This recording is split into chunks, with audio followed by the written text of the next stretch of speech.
Good Lord, abide with me. Good Lord, abide with me. Good Lord, abide with me.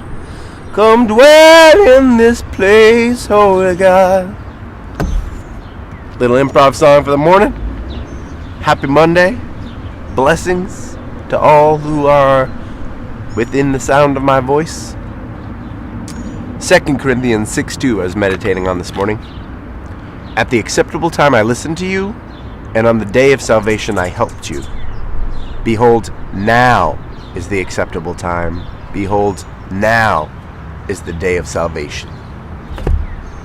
Just like there is great aid to be found in living every day as though today is the day you would die, in terms of reaching out, in terms of not procrastinating on being of service, of being a blessing, of saying all the things you wish to say, of living as righteously as possible, not trying to create a mess and thatchwork of brambles in your life on your last day, but be the best you that you can be every day.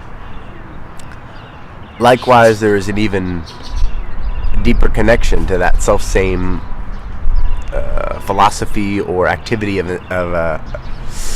assistance, in that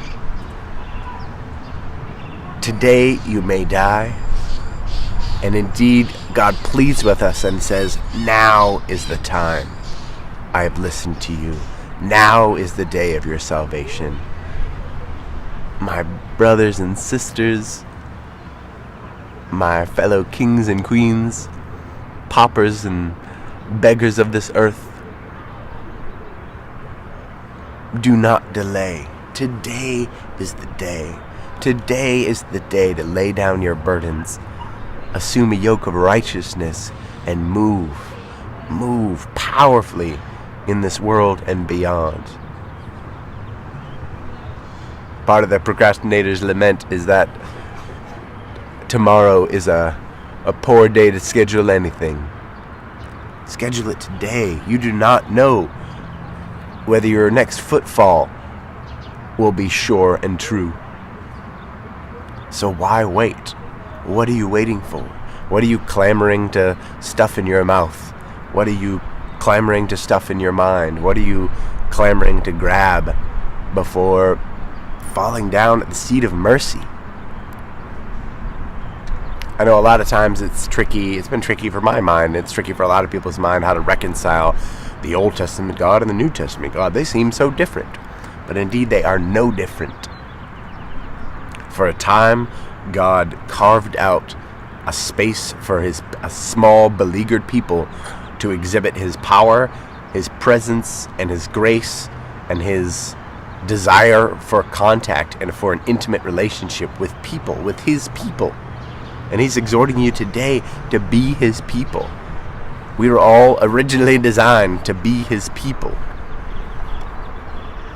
And even as he moved in seemingly hard and certainly judgmental ways, God's allowed to be judgmental, y'all. Everyone else, go ahead and let it take a little bit of backseat there. But God is totally allowed. And indeed, Christ was there from the beginning. Christ is the Word made flesh, and in the beginning was the Word. And God's first words, let there be light. Let there be light.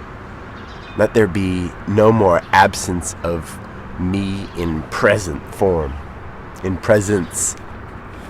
And let there be light was his word. Jesus was the light of the world. In that first words that spoke the universe into being, Christ was there.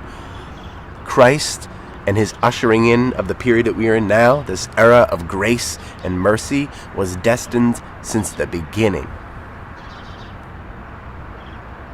It's kind of beautiful and amazing, isn't it? There is no difference between these gods. There's no multiple gods here. There is one Yah who reigns above us all and desires to save us from his own wrath.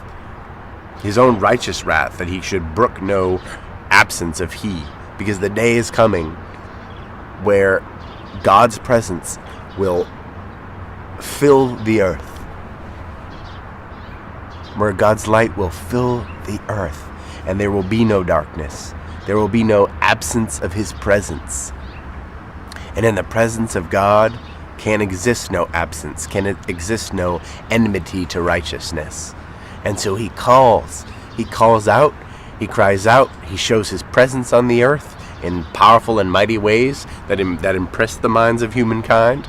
And then he sends his son, he sends himself, he sends the physical manifestation of his word, of his law, to live amongst us in ways that we didn't anticipate, that weren't monumental, but were true and beautiful and more monumental than we could ever see. He's growing us. God has been growing us throughout human history, and we are now in the time before it all drawing to conclusion and denouement. We do not know when that day is. I don't know when it's all going to end. It might be by our hand. It might just in a flash and in a light. Who knows? And you don't know when your time on this earth, in this pilgrimage of flesh, may end. So do not delay. Do not delay. Why delay? What more have you to stuff in your mouth? What more have you to experience that you somehow cannot experience without the light of God? Let that all-sustaining, all-fulfilling presence fall into you now. So when his all-fulfilling, all-sustaining presence looms and moves over this entire earth, it shall be nary a difference to your life, nary a difference to your mind, nary a difference to your soul. Rehearse for redemption now. Be redeemed. Accept the gift.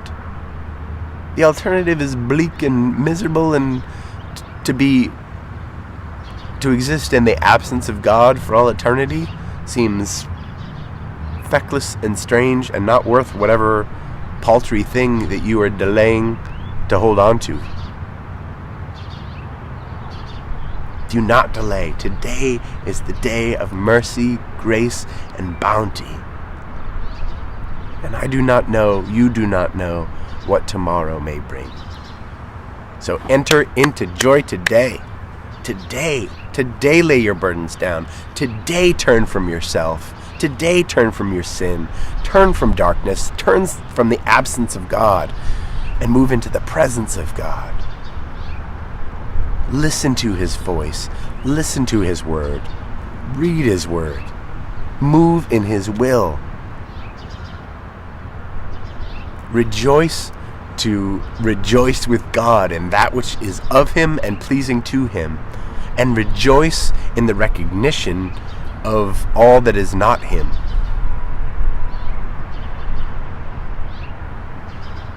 Peace be unto you.